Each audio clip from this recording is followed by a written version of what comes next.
निवेदन भारतीय जनता युवा मोर्चा के साथ माननीय मुख्यमंत्री जी को शौर्य और सामर्थ्य के प्रति तलवार और हिमाचल की परंपरा टोपी भेंट कर उनका सम्मान करें।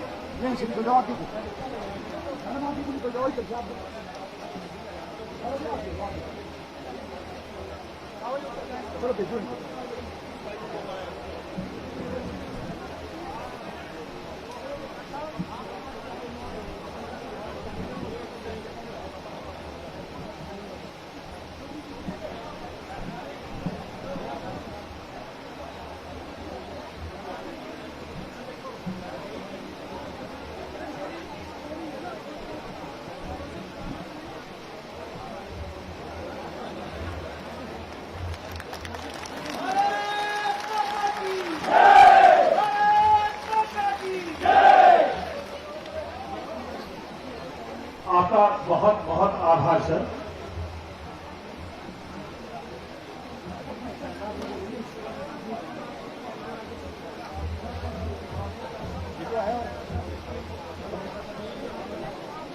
मेरा कर्मठ निवेदन रहेगा हम सबके लोकप्रिय मुख्यमंत्री हिमाचल प्रदेश की शान परम आदरणीय श्री जयराम ठाकुर जी से इस अवसर पर हम सभी को अपना शुभाशीष प्रदान करने के लिए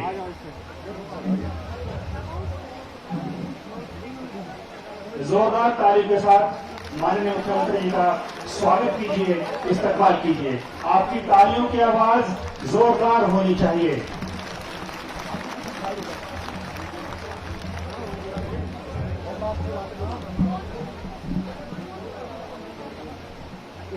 आप किसके साथ हैं? आप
कर्मठ निवेदन माननीय मुख्यमंत्री जी से हम सभी को अपना आशीर्वाद प्रदान करने के लिए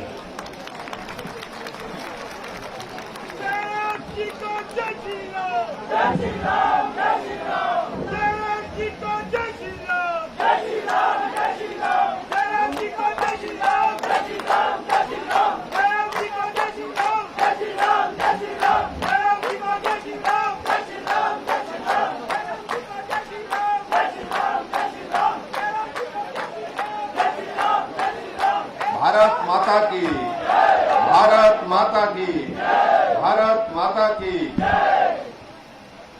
दूर विधानसभा क्षेत्र के आज इस चंडी क्षेत्र के कार्यक्रम में जो मां चंडी के पवित्र चरणों में यहां पर आयोजित किया गया है,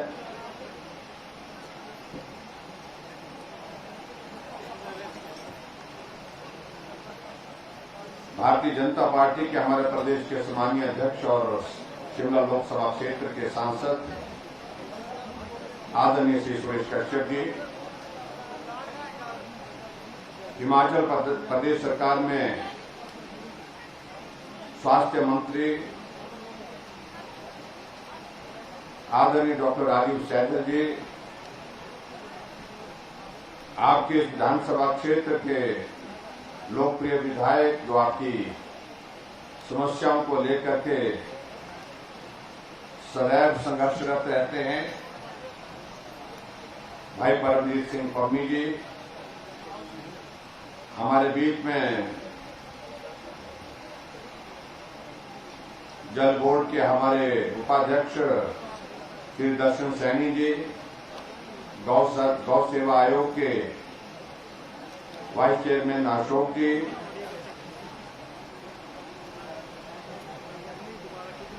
वुमेन कमीशन की chairperson doctor Daisy Thakur ji, पूर्व विधायक इसी विधानसभा क्षेत्र से रही श्रीमती विनोद चंदेल जी, पूर्व विधायक श्री के ठाकुर जी, जिला परिषद के अध्यक्ष रमेश ठाकुर जी, एपीएमसी के सोलन के चेयरमैन संजीव कश्यप जी, जिला के पार्टी के अध्यक्ष आशुतोष वैद्य जी, बीडीसी के वाइस चेयरमैन प्रेमचंद ठाकुर जी,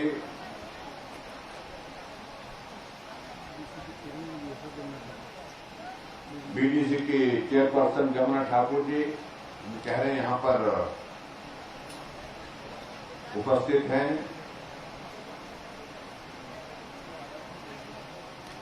मंच पर उपस्थित डिप्टी कमिश्नर सोलन कृतिका जी और सीओ बद्दी डॉक्टर रीचा जी,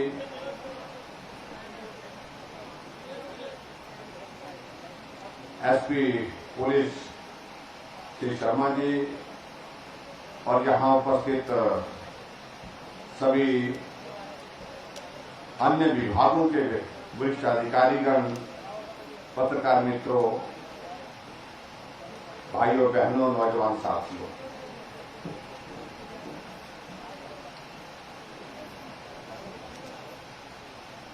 बहुत लंबे समय से इस क्षेत्र में आने की बात चल रही थी। कार्यक्रम बना भी, लेकिन कार्यक्रम में बाधा पड़ गई, नहीं पहुंच पाए। और शायद मेकल में जब लोकसभा का चुनाव हो रहा था उस वक्त भी आ रहे थे इस इलाके में, लेकिन वो जहाज ही नहीं उतरा। और उसके बाद दूसरा कार्यक्रम हमारा सरकारी कार्यक्रम यहां का बना था, तो उसमें मौसम खराब हुआ था।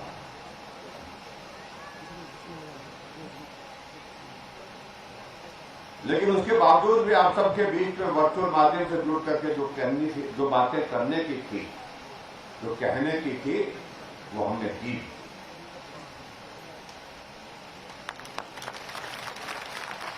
अमीर जी लगातार इसी बात को लेकर के कहते थे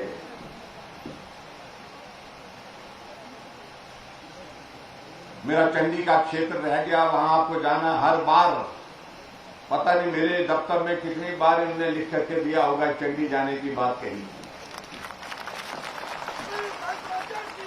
जय श्री राम, जय श्री राम।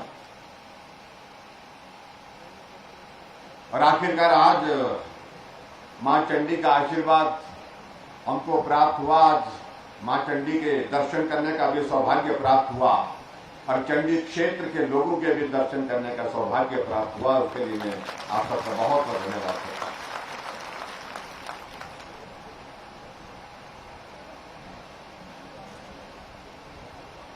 पहले तो हमको लगता था कि बद्दी एक ऐसा विधानसभा क्षेत्र है जो पूरा इंडस्ट्रियल एरिया है, और उसमें ग्रामीण क्षेत्र में मुझे लगता था पहले बहुत कम होगा। लेकिन जब मुझे पम्मी जी ने बताया कि बहुत बड़ा इलाका, लगभग 40% इलाका ऐसा है मेरे विधानसभा क्षेत्र का जो बहुत इंटीरियर है, गांव है, जो डिलिमिटेशन के बाद आपका ये इलाका शायद जुड़ा होगा, ये पहले से साथ।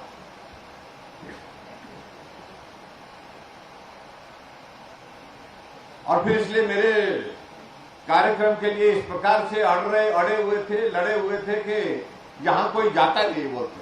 मैंने कहा भाई मैं जाऊंगा, जरूर जाऊंगा, आने में देर हुई भले, लेकिन उसके बावजूद भी आपके इस क्षेत्र में आने का मौका मिला।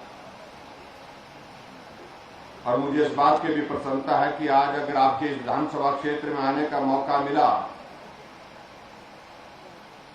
जिन योजनाओं का जिक्र पम्मी जी ने पहले किया, 7 योजनाओं का शिलान्यास किया और 9 योजनाओं का हमने आज उद्घाटन किया, 9 का शिलान्यास और 7 का उद्घाटन किया। और इन सभी को अगर मिलाएं तो 16 योजनाएं एक साथ हमने आज जिनका उद्घाटन और शिलान्यास किया, और जिसमें लगभग 100 करोड़ रुपए का जो है आपके क्षेत्र के लिए विकास निर्धारित हुआ है, उसके लिए भी मैं आपको बहुत बहुत बधाई देता हूं। यानी कि आने में भले ही देर हो गई, लेकिन उसके बावजूद आपके इस क्षेत्र के लिए 100 करोड़ रुपए आज के दिन जो है कुछ खर्च कर चुके हैं, और उसमें से योजनाएं उद्घाटन के लिए तैयार हुई थी उनका उद्घाटन किया, और उसके बाद लगभग 56 करोड़ रुपए के शिलान्यास आपके इस विधानसभा क्षेत्र के इस इलाके में हुए। और मैं अच्छी तरह से समझ सकता हूं कि जो इलाका कठिन है, भौगोलिक दृष्टि से पिछड़ा हुआ है, गांव का इलाका है, वहां विकास की अभी भी ज्यादा जरूरत है, क्योंकि मेरा इलाका भी इसी प्रकार का है, गांव का। और वहां पर भी हम देखते हैं कि अगर विकास की दृष्टि से अगर काम करने की अगर सबसे ज्यादा जरूरत है, जो इंटीरियर इलाका जहां कम आना जाना होता है नेताओं का, अधिकारियों का, सबका, उस क्षेत्र के लिए हमने प्राथमिकताएं तय की है। और मैं इस बात को कह सकता हूं, जब सरकार बनी थी हिमाचल प्रदेश में, तो उस वक्त हमने एक बात कही थी, जहां आज से पहले काम नहीं हुआ है, काम कम हुआ है, हम काम की शुरुआत वहां से करेंगे, विकास की शुरुआत वहां से करेंगे, ये हमने बात कही थी। और इसलिए हर विधानसभा क्षेत्र में हमने वहां के ऐसे इलाकों को आइडेंटिफाई करने के लिए बोला अधिकारियों को, जो इलाके पिछड़े हुए हैं, जहां काम की ज्यादा जरूरत है, जहां विकास की ज्यादा जरूरत है, उन इलाकों में काम करने की हमने ज्यादा कोशिश की।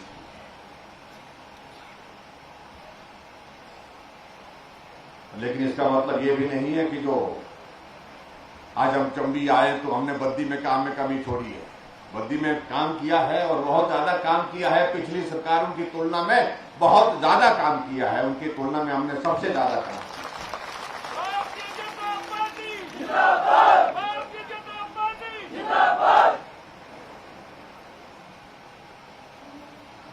हर एक सरकार जब बनती है तो बनने के बाद अपना काम करने का तरीका तय करता है। हमारी सरकार ने सत्ता में आने के पश्चात सबसे पहले यही शुरुआत की। ये देवभूमि हिमाचल गांव में रहता है, देवी देवताओं के प्रति हमारी श्रद्धा है, आस्था है, और इसलिए देवभूमि के लोग भी देवतुल्य हैं। ऐसे में हमको काम की शुरुआत जो है इस प्रकार से करनी चाहिए जिससे किसी की भावनाएं आहत ना हो।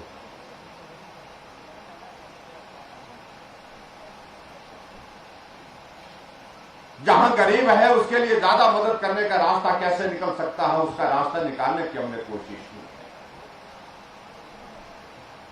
और इसलिए आप लोगों ने देखा होगा कि हिमाचल प्रदेश में सरकार बनने के पश्चात हमारी पहली कैबिनेट की बैठक का निर्णय राजनीतिक निर्णय नहीं, आज से पहले जो सरकारें हिमाचल प्रदेश में बनती थी वो राजनीतिक निर्णय करती थी। पिछली सरकार के इन योजनाओं को बंद कर दो, पिछले सरकार के उन नेताओं को अंदर डाल दो, उनके खिलाफ मामले दर्ज कर दो। हमने कहा नहीं, हम काम करने के लिए चुने गए हैं और हिमाचल प्रदेश में काम बहुत करने को है, इसलिए राजनीतिक बदले की भावना से हमने काम की संस्कृति को बंद कर दिया। आप देखते होंगे कि आप देखते थे पिछले 4.5 वर्ष पहले अखबारों की खबरें क्या, अखबार की खबर यही होती थी कि आज उस नेता का मामला उस कोर्ट में लगा है, अगली पेशी उस तारीख को लगी है, आज दूसरे नेता की पेशी उस कोर्ट में लगी है। लेकिन आज आप देखते हैं कि इस तरह से राजनीतिक बदले की भावना से किसी खबर को आपने अखबार में पढ़ा, हमने काम पर ध्यान दिया, हमने कहा, जैसे मैंने पहले भी कहा कि देवभूमि हिमाचल प्रदेश है और यहां के लोग देवतुल्य है, इसलिए हमारी कैबिनेट का पहला निर्णय अगर समर्पित रहा, वो समर्पित रहा हमारे हिमाचल प्रदेश के उन बुजुर्गों के लिए जो आर्थिक दृष्टि से तंगी के हालात में से गुजरते हैं। और बूढ़ा तो सबको होना है, बुजुर्ग तो सबको होना है, लेकिन आज के इस युग में बुजुर्गों की कदर घर में जिस तरह से होनी चाहिए थी वो नहीं। हम अनेक कार्यक्रमों में जाते थे, हमको बुजुर्ग लोग खड़े होकर के भीड़ में मिलते थे, धक्का लग रहा है, अपने आप को संभालने की कोशिश कर रहे हैं, एक हाथ में कागज का टुकड़ा उसको भी संभालने की कोशिश कर रहे हैं।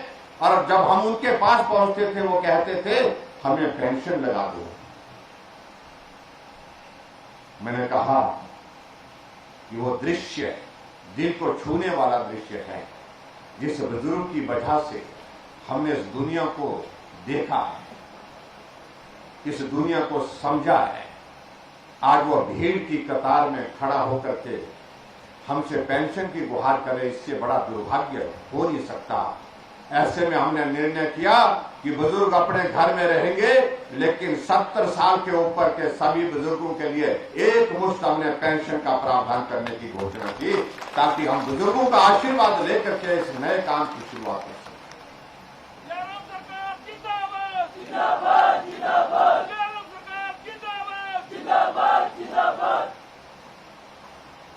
कांग्रेस के जमाने के कांग्रेस के लोग कहते हैं कि भी पेंशन तो हम भी देते थे। मैंने कहा कब देते थे? बोलते हम थोड़ा सा बाद में देते थे। बाद में मतलब कब देते थे? जब आज बुजुर्ग जो है वो चला जाए दुनिया से। बोलते हम 80 साल के बाद देते थे। और मैं कई बार बोलता हूँ ये कांग्रेस के लोग बहुत टेक्निकल आदमी हैं, ये सारी चीजों को बहुत बारीकी से देखते हैं। इनको मालूम है कि 80 साल के बाद देने में कोई हर्ज नहीं है, बहुत सारे तो निकल जाएंगे और जो बचेंगे वो अब मांगने के लायक नहीं रहेंगे। बुजुर्गों के साथ अपमान करना।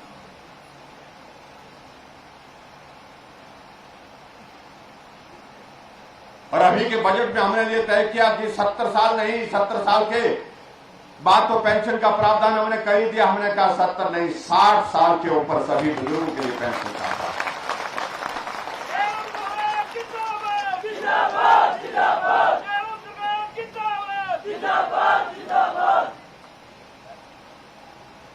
आपने देखा होगा गांव में बुजुर्गों का, जब उनकी बेटी ससुराल से आती है, उनका नाती ससुराल से आता है, छोटे बच्चे उनके साथ आते हैं, बुजुर्ग उनको चाहता है कि मैं कुछ दूं उनको, मैं उनके लिए मिठाई के लिए कुछ पैसे दूं, लेकिन बुजुर्ग की जेब में पैसे नहीं।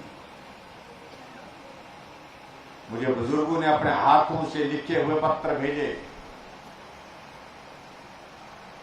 कि सब कुछ है घर में, लेकिन उसके बावजूद बेटे की भूमिका आप निभा रहे हैं। आज हमारे घर में कोई आदमी आता है, कोई बच्चा आता है, हम उसको कम से कम मिठाई देने की स्थिति में, क्योंकि उम्र का एक दौर होता है जब आदमी को अच्छा लगता है, कुछ देते हुए अच्छा लगता है। हमने उन भावनाओं का सम्मान किया। और हमारे कांग्रेस के नेता, कांग्रेस के लोग कहते हैं कि जयराम ने क्या किया।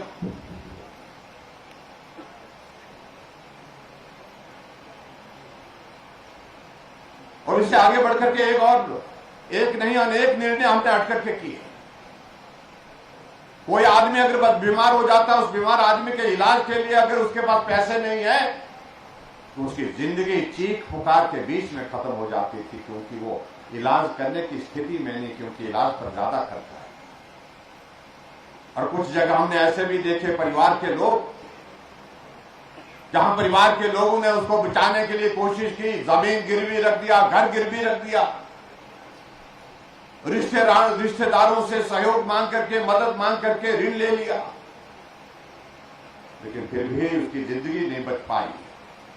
फिर हमारे पास आते हुए हमको मिलते हैं उन लोग कि इलाज के लिए हमने इतना खर्च कर दिया, घर गिरवी हो गया, जमीन गिरवी हो गई।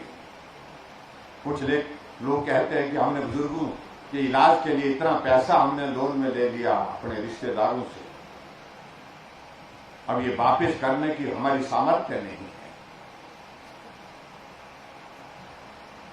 जब ये परिस्थिति मैंने एक बार नहीं अनेक बार समझी, देखी, मैंने अधिकारियों के साथ बातचीत की, मैंने कहा क्या हमारे पास, सरकार के पास ऐसा प्रावधान नहीं है? कोई अगर गरीब आदमी को बीमारी लग जाए और उसका इलाज महंगा हो और उसके लिए हम सरकार की ओर से क्या मदद कर सकते हैं? अधिकारियों ने कहा कि कुछ मदद नहीं कर सकते हैं, कोई भी स्कीम ऐसी नहीं है। और जो 50-50 साल सत्ता में रहे, कई लोग कहते हैं 5 बार रहे मुख्यमंत्री, 6 बार रहे मुख्यमंत्री, मैं उनके बारे में कोई टिप्पणी नहीं करना चाहता हूं। न जाने क्यों उनको इस बात का ख्याल नहीं आया कि बीमारी किसी आदमी को पूछ करके नहीं आती है। अमीर आदमी को अलग से बीमारी आएगी, गरीब को अलग से आएगी, ऐसा तो होता नहीं है। बीमारी तो किसी को भी लग सकती है, कोई सी बीमारी भी लग सकती है। अमीर आदमी को होगी तो उसकी सामर्थ्य होगी, वो इलाज बड़े हॉस्पिटल में कर सकता है, लेकिन गरीब आदमी तो इलाज करने की परिस्थिति में नहीं हो पाता। हमने ऐसे लोगों को भी देखा कि हॉस्पिटल से मरीज अभी ठीक नहीं है, लेकिन उसके बावजूद हॉस्पिटल से लेकर के घर चले गए, क्योंकि इलाज करने के लिए पैसे नहीं। और कई बार तो बुजुर्ग, कई बार वो आदमी जो बीमार होता है वो अपने आप ही कह देता है घर वालों को, मुझे घर ले चलिए, मैंने ठीक तो होना नहीं, तो आप लोग अपने आप को कर्ज में क्यों डुबो जाते? और ऐसे हालात में हमने विचार किया, हमने कहा कि पुण्य का कार्य जरूर करना चाहिए। जहां आदरणीय प्रधानमंत्री नरेंद्र भाई मोदी जी ने आयुष्मान भारत की शुरुआत पूरे देश के लिए की, गरीब आदमी के इलाज के लिए 5 लाख रुपए का हेल्थ कवर का इंतजाम किया, और हिमाचल प्रदेश में भी हमारे काफी लोग उसमें कवर हुए, लेकिन सारे लोग कवर करने के लिए हमारी मन की इच्छा थी, कुछ लोग छूट रहे थे, और हमने हिमाचल प्रदेश में तय किया जो आयुष्मान भारत के अंतर्गत कवर हो रहे हैं उनका इलाज नरेंद्र भाई मोदी जी जो है वो स्वास्थ्य की सेवाएं दे करके इस आयुष्मान भारत के माध्यम से करेंगे ही, लेकिन जो बच्चे होंगे इसके अलावा उनका इलाज का जिम्मा हम लेते हैं। और हिमकेयर की शुरुआत हमने हिमाचल प्रदेश में, आज तक 2.5 लाख से ज्यादा गरीब लोगों का इलाज हमने मुफ्त में उनको ठीक करके इलाज करने के बाद उनको घर देखा। लंबे समय तक वो बाकी रही, संवेदनाओं की कोई जगह नहीं थी, भावनाओं की कोई जगह नहीं थी, किसी का दर्द, अपना दर्द महसूस नहीं होता था, किसी का दर्द है तो वो ही महसूस करे, इस भाव के साथ सरकार चलती रही। ये अंतर है जिस अंतर को समझने और समझाने की आवश्यकता है। और आगे बढ़कर के हमने और भी निर्णय लिया। हमने ऐसे देखे, कई बार हमने ऐसे लोग भी देखे जो किसी बीमारी के शिकार हो गए, जिंदगी भर उस बीमारी का इलाज चलेगा, लेकिन वो आदमी बिस्तर पर रहेगा, चल नहीं सकेगा, ऐसी बीमारी लग गई। किसी को ब्रेन हेमरेज हो गया, किसी की किडनी फेल हो गई, किसी को कैंसर हो गया, किसी का एक्सीडेंट हो गया, जिंदा है, बिस्तर पर है। अगर पानी का गिलास भी लाना, उसको आवाज लगा करके बुलाना पड़ता है। और ब्रेन हेमरेज के मरीज तो ऐसे होते हैं वो आवाज भी नहीं लगा सकते, बेसुध और पड़े होते हैं वो बिस्तर पर। हमने कहा ऐसे लोगों के लिए कुछ हट करके करना चाहिए। हमने हिमाचल प्रदेश में सहारा योजना की शुरुआत की, मुख्यमंत्री सहारा योजना।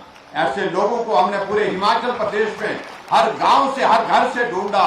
लगभग 20,000 लोग हिमाचल प्रदेश में ऐसे हैं जो जिंदा हैं, जिंदगी भर अपना काम नहीं कर सकेंगे क्योंकि बीमारी ऐसी है। और उन लोगों के लिए एक नई योजना की शुरुआत की जिसका नाम हमने मुख्यमंत्री सहारा योजना रखा। ऐसे 20,000 लोगों के खाते में हर महीने के 3,000 रुपए हम मदद के रूप में डाल रहे हैं। इसे संवेदना कहते हैं, इसे सरकार की भावना कहते हैं।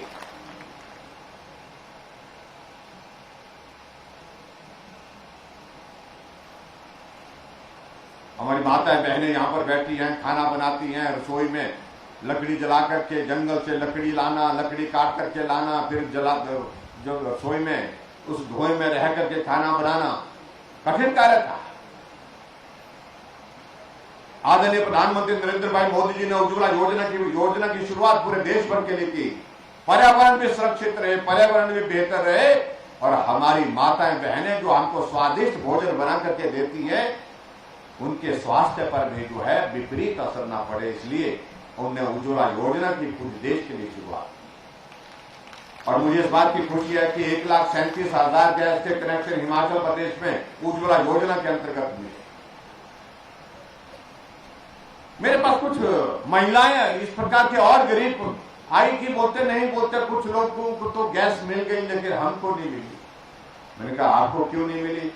कि बताया कि भाई वो आप उस कैटेगरी में नहीं आ पा रहे। हमने कहा नहीं आ रहे हैं तो क्या किया जाए? मैंने अधिकारियों से बात की। मैंने कहा जो लोग उज्ज्वला योजना की उस कैटेगरी में नहीं आ पा रहे हैं, उनके लिए हम अगर गैस देना चाहें तो कैसे करें? बोले कि साहब बहुत महंगा काम है। मैंने कहा बताओ तो सही, अगर करना हो तो कैसे? उन्होंने कहा कि केंद्र सरकार ने तो उज्ज्वला योजना के अंतर्गत जो देना तो वो दे दिया, लेकिन इसके लिए पूरा का पूरा पैसा प्रदेश सरकार को वहन करना पड़ेगा, खर्च करना पड़ेगा। मैंने कहा कितने के लोग होंगे ऐसे? कहा कि 1 लाख के करीब ऐसे लोग, ऐसे घर होंगे जिनको हमको अपनी गैस देनी पड़ेगी। और मैंने ऐलान कर दिया कि जो बचे हुए घर हैं जिनको उज्ज्वला योजना के अंतर्गत गैस नहीं मिली है, उनको हिमाचल प्रदेश सरकार गैस देगी। गृहिणी सुविधा योजना की शुरुआत हमने की। और आज मुझे इस बात की खुशी है कि उस वक्त कहा गया था कि 1 लाख लोग होंगे, लेकिन मैं अभी तक हिमाचल प्रदेश में 3,31,000 गैस के कनेक्शन गृहिणी सुविधा योजना के अंतर्गत दे चुका। हिमाचल पूरे देश में पहला राज्य है जहां पर एक भी घर गैस के चूल्हे के बिना नहीं। और ये अंतर उनको समझाने की जरूरत है। कई मित्र जो कहते हैं, और आजकल लोग कहते हैं कि चूल्हा तो मिला लेकिन गैस तो नहीं मिली, वो तो गैस तो बहुत महंगी हो गई। हमने कहा गैस महंगी है, लेकिन उसके बावजूद अभी आदरणीय प्रधानमंत्री जी ने उज्ज्वला योजना में 200 रुपए की सब्सिडी देने का ऐलान किया गैस के 1 सिलेंडर पर। और इसके साथ साथ में आगे बढ़ करके भी हमने भी तय किया प्रदेश सरकार की ओर से, हम भी 2 सिलेंडर गैस के देंगे उन गरीब परिवारों को।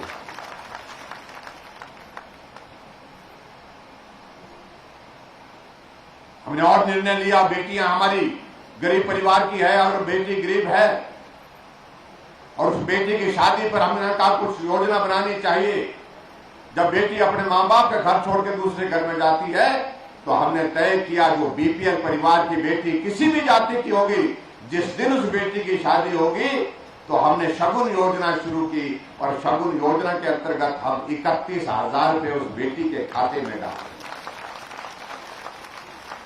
सरकार तो कई बार कांग्रेस पार्टी की भी रही, क्या गरीब बेटी की शादी के लिए कभी सोचा उसने? कभी नहीं सोचा। ये सोच से परे के विषय। गरीब होकर के खड़ा रह गया, इंतजार करता रहा भारतीय जनता पार्टी की सरकार का। आज वो महसूस कर रहा, ये सरकार जो आज बनी है, चाहे वो नरेंद्र भाई मोदी जी की केंद्र सरकार है, चाहे हिमाचल प्रदेश में भारतीय जनता पार्टी की सरकार है, ये सरकार गरीब के करीब है, गरीब के लिए है, मजदूर के लिए है। ये अंतर है, जिस बात को आज अंतर समझ करके लोग हमको सहयोग करें।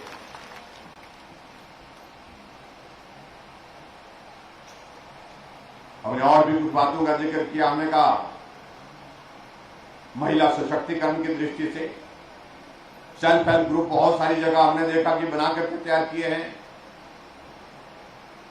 और जहां भी हम जाते हैं वहां हम देखे हम बहुत सारे सेल्फ हेल्प ग्रुप के माध्यम से महिलाओं ने बहुत बेहतरीन चीजें तैयार की हैं, प्रोडक्ट तैयार किए हैं जिनकी मार्केटिंग बहुत बेहतर ढंग से होगी। और हमने तय किया कि सेल्फ हेल्प ग्रुप के लिए 25,000 रिवॉल्विंग फंड देंगे। हमने ये भी तय किया कि अगर लोन लेना चाहते हैं सेल्फ हेल्प ग्रुप, उनके लिए 4% पर लोन देंगे। और उसके कारण महिला सशक्तिकरण की दृष्टि से हम आगे बेहतर काम कर सकते हैं। बहुत सारी चीजों का आप जिक्र कर सकते हैं।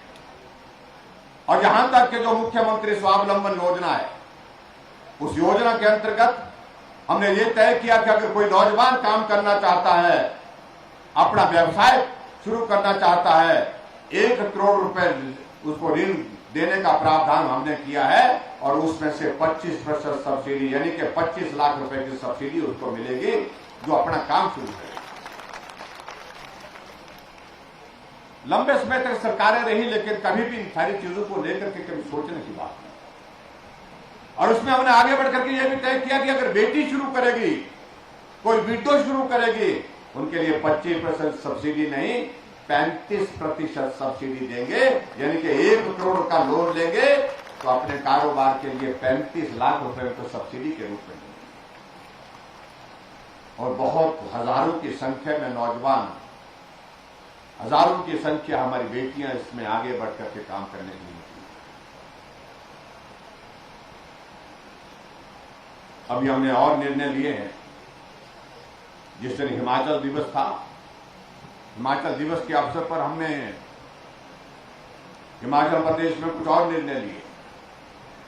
हमने निर्णय लिया कि हमारी माताएं बहनें अब आप घर का हिस्सा नहीं है, वो सब काम के लिए जाती हैं, बाजार में सामान के लिए जाती हैं, दफ्तरों में नौकरी के लिए जाती हैं, प्राइवेट सेक्टर में काम करने के लिए जाती हैं।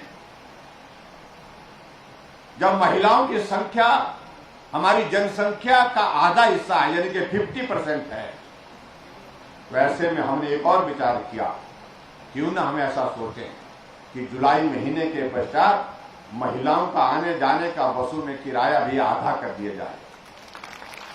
आधा किराया कर दिया, हमने घोषणा कर दी। और कांग्रेस के नेताओं ने भाषण दिए, कहा कि मुफ्तखोर बना दिया। और हम उनको ये कहना चाहते हैं कि अगर तुमको लग रहा है कि नहीं करना है तो तुम पूरा किराया दे दो। लेकिन माता बहनों के लिए अगर हमने इस प्रकार से सोचा कि उनको राहत देनी चाहिए, मदद करनी चाहिए, उसमें क्या बुरा है।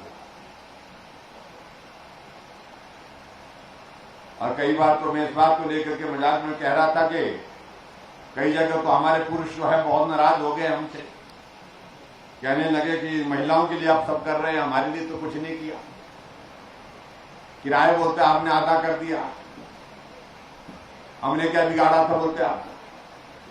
और यहां पर भी सोच रहे होंगे, ऐसा सोच रहे होंगे, बोल नहीं पा रहे हैं क्योंकि ये देख रहे हैं कि भाई यहां बोलेंगे तो नुकसान होगा। आखिरकार आदमी ने घर भी तो जाना है।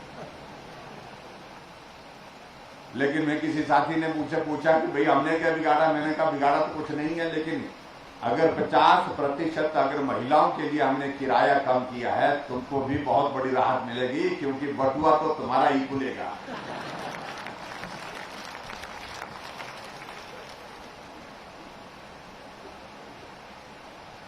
और इसलिए लाभार्थी तो मैंने कहा आप भी हैं। हाँ बोलते ये तो बात सच है। तो मैंने कहा इसलिए चुपचाप रही। बहुत सारी चीजें हैं। हमने अभी ये भी तय किया ग्रामीण क्षेत्रों में पीने के पानी का, कुछ लोग बिल देते थे, कुछ नहीं देते थे।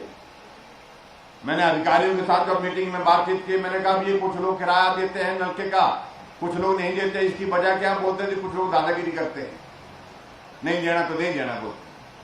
तो मैंने कहा जो देते हैं तेरे सीधे आदमी, उनसे लेते क्यों है? अगर नहीं लेना तो सबसे मत लीजिए, लेना तो सबसे लेना चाहिए।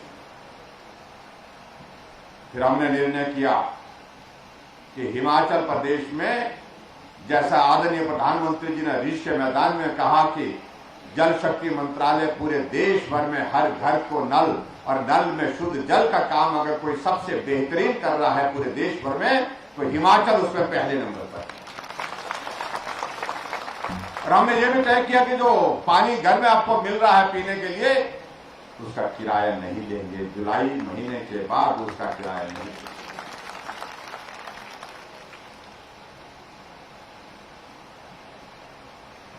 और उससे आगे बढ़कर के हमने निर्णय बिजली का हमने निर्णय किया। पहले हमने 60 यूनिट तक हमने फ्री करने का निर्णय किया था और जो लागू हो गया। और यहां पर बैठे होंगे बहुत सारे लोग बैठे होंगे जिनका 60 यूनिट से कम खर्च हुआ होगा बिजली, उनको कितना बिल आया? 0 आया ना। बहुत सारे लोगों ने हमको बिल ही दिखा दी, कहा कि हमको बिल आया। मैंने कहा कितने पैसे आए? बोलते 0 बिल आया, क्योंकि 60 यूनिट से कम उन्होंने बिजली खर्च की थी। फिर हमारे सारे विधायक बैठे, सब साथी पार्टी के, सब लोगों ने सुझाव दिया कि 60 यूनिट नहीं, अब घर में बिजली थोड़ी ज्यादा खर्च होने लग पड़ी है, पंखा लगाना पड़ता है, फ्रिज भी गांव में भी अब फ्रिज रखते हैं, टेलीविजन भी हर घर में हो गया, कलर टेलीविजन हो गया जो चलता रहता है, बच्चे भी देखते हैं, माता बहनें भी देखते हैं, सीरियल देखते हैं ना, फिल्म भी देखते हैं। और ऐसे में बिजली का बिल कई बार थोड़ा ज्यादा आ जाता है तो थोड़ा उसमें और कम करना चाहिए। और हमें इस बात को लेकर के प्रसन्नता है कि हिमाचल ऊर्जा राज्य के रूप में जाना जाता है, हम दूसरे राज्यों को बिजली देते हैं। और हमने निर्णय किया 60 यूनिट नहीं, 120 यूनिट हमने तय किया कि बिना बिल के। और जुलाई महीने के बाद जितने भी लोग यहां पर बैठे, मैं दावे के साथ कह सकता हूं कि 1, 2, 4 को छोड़ करके मैं जो ज्यादा बिजली खर्च करते होंगे, किसी और काम के लिए करते होंगे, बात अलग होगी, लेकिन जितने सभा में आज बैठे हैं, जुलाई महीने के बाद उनका बिल कितना आएगा? 0 बिल आएगा, कोई बिल नहीं आएगा। तो कांग्रेस के लोग बोल रहे हैं कि आप लोगों ने तो हद कर दी। मैंने कहा क्या हद कर दी? आपने सब कुछ मुक्त कर दिया, अब तो मुफ्त खोर बना दिया लोगों को। हमने कहा मुफ्त खोर नहीं बनाया, हमने एक वर्ग को मदद करने की हमने कोशिश की है। जो वर्ग जो है गरीब है, मिडिल फैमिली का है, जो है उसकी आय है लेकिन ज्यादा नहीं है, कम है, ऐसे में उसको मदद करने के लिए। इसलिए बहुत सारी चीजें हमारी सरकार ने की, लेकिन कांग्रेस के पिछले 5 साल की कोई योजना अगर आप बताएंगे, मैं भी स्वागत करूंगा। मैंने विधानसभा के अंदर कहा कांग्रेस के नेताओं को, मैंने कहा हिमाचल प्रदेश में 5 साल कांग्रेस पार्टी की सरकार जो पूर्व में रही, मुझे बहुत अच्छा लगेगा अगर आप किसी योजना का नाम खड़े होकर के ले सकते हैं। खड़े होकर के बोलिए तो सही। कोई हिम्मत नहीं कर पाया खड़े होकर के बोलने की, क्योंकि योजना ही शुरू कोई हुई नहीं थी पिछले 5 साल। कोई नई योजना नहीं जिसको हम कह सकते।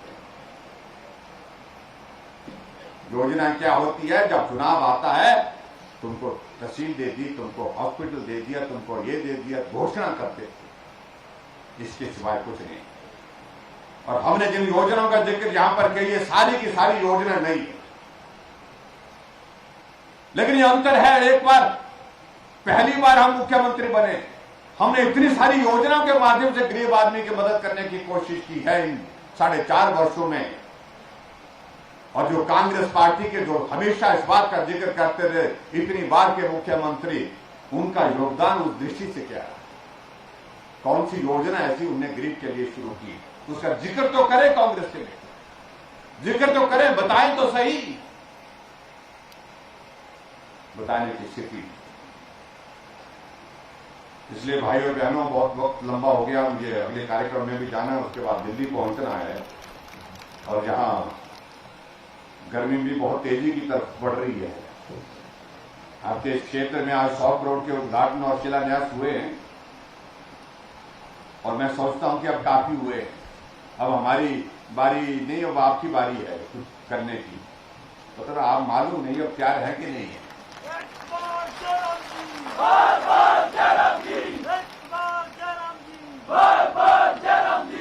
बार बार जयराम तब होगा ना जब कुछ करेंगे आप। उसके लिए विधायक चाहिए फिर से यहां से करेंगे, वो इंतजाम करेंगे ना। जिंदाबाद जिंदाबाद जिंदाबाद, मम्मी भाई जिंदाबाद।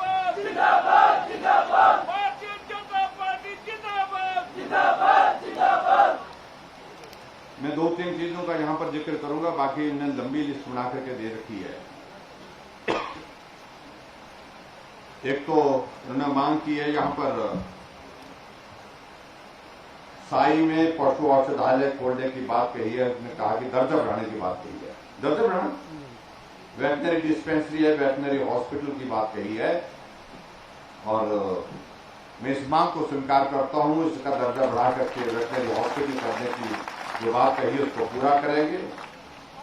एक और यहां पर बात कही है कि राजकीय माध्यमिक पाठशाला धर्मपुर को राजकीय उच्च पाठशाला बनाने की, इसको हाई स्कूल बनाने की बात कही है, इसको हाई स्कूल बनाएंगे, ये भी मैं आपके बीच में कहता हूं। और एक और स्कूल का कि राजकीय माध्यमिक पाठशाला ध्यान को राजकीय उच्च पाठशाला जो है मिडिल स्कूल को हाई स्कूल करने की बात उन्होंने ध्यान को कहा है, तो उसको भी करेंगे, ये भी मैं आपके बीच में कहना चाहता हूं। बस हो गई, काफी हो गई। कौन सी?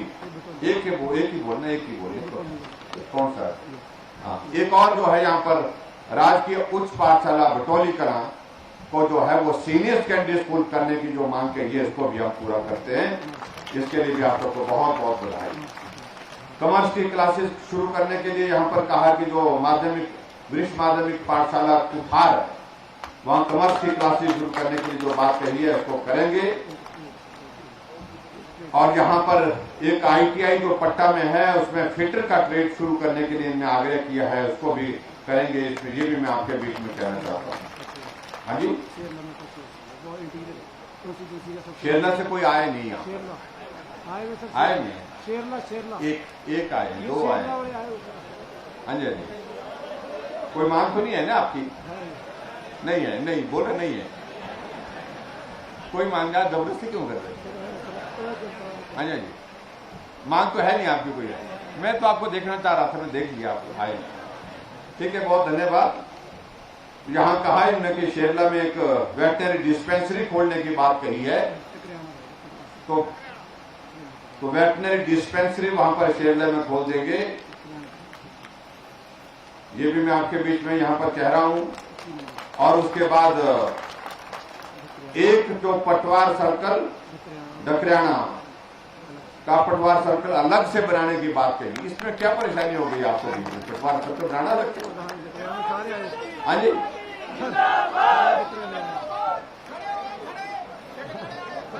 आपने जबरदस्ती खड़ा कर रहे हैं। चलिए, तो फिर आपने कहा कि आप बड़े बड़े लोग खड़े हो गए सारे, आप बैठिए। तो ये पटवार सर्कल डकरियाना जो है वो उसके लिए पटवार सर्कल अलग से बनाएंगे। इसी ग्राम पंचायत डकरियाना है नहीं, हाँ, इसको अलग से बनाएंगे। और डिप्टी कमिश्नर से मेरा इस बात की आग्रह है कि इसकी जल्दी से इसकी प्रपोजल भेज दे। और एक पटवार सर्कल मंडेसर, ग्राम पंचायत मंडेसर में, वहां पर भी कहा कि अलग से बनाना है। हाँ, यहाँ पर भी आए, कोई प्रधान जी आए हैं? प्रधान जी कौन है? ठीक है,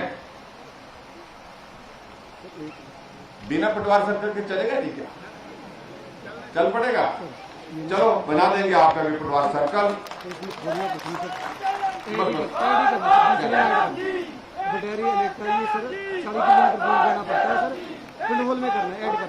हाँ, एक ये बताया गया कि गांव बेहमंडी, अलेटा, अम्बका, जसवाना, बैकनता और माजरी को पटवार सर्कल कोंडी से हटा करके पटवार सर्कल कंडोल में करने की बात है। सहमत हैं? ठीक है, सहमत हैं तो उसको कर देंगे। क्योंकि और 27 नंबर बता रहे हैं ये एक जगजीत नगर में शासन गांव को भागपुरी पटवार सर्कल से निकाल करके जगजीत नगर में उसको डालने की बात। ये तो चेंज होने हैं, इधर से उधर गांव चेंज होने हैं सिर्फ। और उसके बाद एक और जो बताया गया यहाँ पर ग्राम पंचायत नालका कसौली में जो थाना से निकालकर ब्रोटीवाला थाना में इसको करने की बात कही गई है। तो ये तो एरिया थोड़ा सा शिफ्ट होगा, इसमें कोई बड़ी फाइनेंशियल लाइबिलिटी नहीं है। अब बहुत हो गया, आप बैठ जाओ। अब मैं आपके सामने बस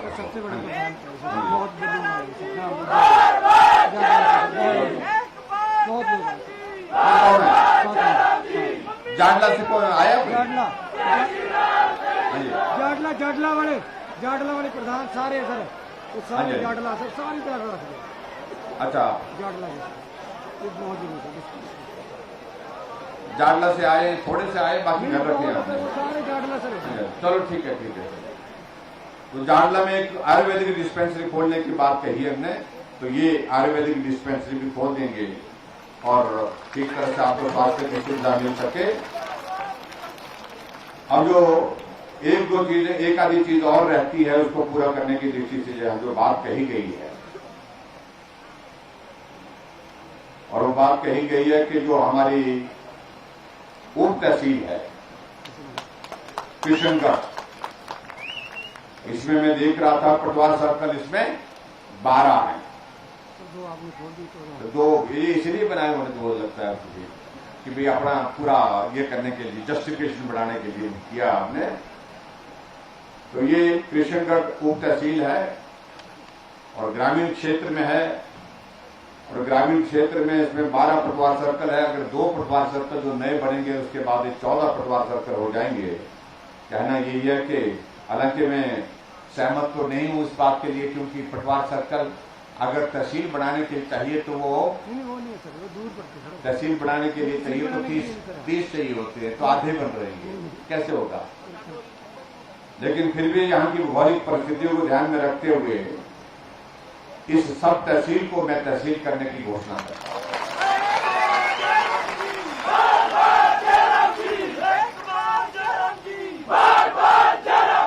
और इसके अलावा एक और जो बात कही गई है, एक पीडब्ल्यू के जो डिवीजन की बात कही गई है, उसमें मैंने देखा उसकी जस्टिफिकेशन के हिसाब से वो जस्टिफिकेशन के थोड़ा दूर तो है, लेकिन फिर भी उसको करीब लाने की कोशिश की जा रही है।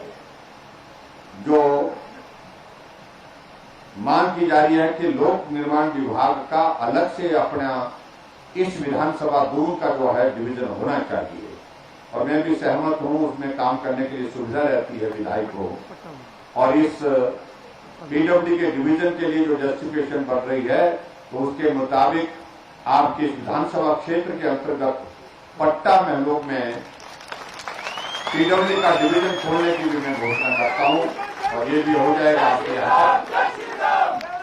कुछ एरिया कटेगा, क्योंकि इस विधानसभा क्षेत्र का कुछ एरिया सौली में है, कुछ नालागढ़ में है, ऐसा ऐसा है, कुछ अर्की में है।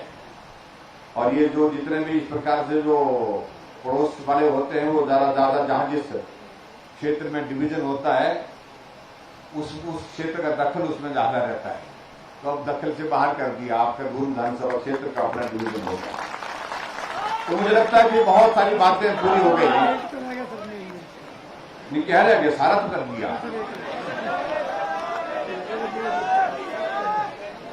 मुझे बताइए आप लोग, कॉलेज की अगर बात कह रहे हैं तो कितने बच्चे पे जाते हैं पढ़ने के लिए? हाँ जी, बहुत जाते हैं। कितने बच्चे कहाँ जाते हैं पढ़ने के लिए? सोलन। ज्यादा कहाँ जाते हैं?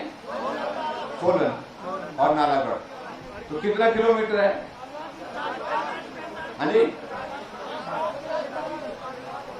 अगर यहां कॉलेज खोलेंगे तो कितने बच्चे होंगे? 2000 कैसे होंगे?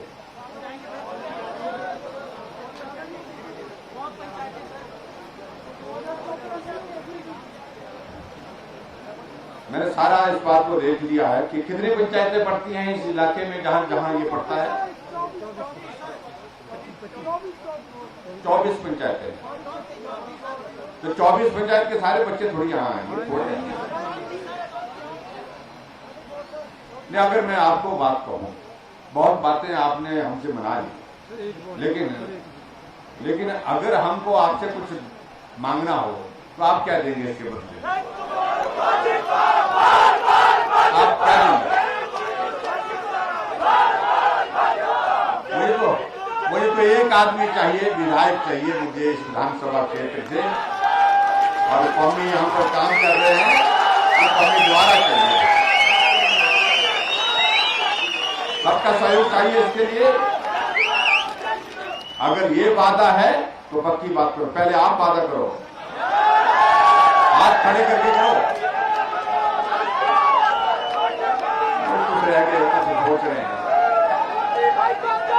ठीक है, आपकी भावनाओं को देखते हुए और जो आप लोगों ने आज देखा यहां पर मां चंडी के प्रांगण में उनके देवभूमि के स्थान पर उनके ये हमको वादा किया है कि दून विधानसभा क्षेत्र से भारतीय जनता पार्टी के विधायक अब की बार फिर से हिमाचल प्रदेश की विधानसभा में पहुंचेंगे। ये वादा आपका रहा और एक वादा हमारा रहा कि आपके इस दून विधानसभा क्षेत्र के इस पहाड़ी क्षेत्र की समस्याओं को देखते हुए चंडी क्षेत्र के लिए एक कॉलेज हम खोलने की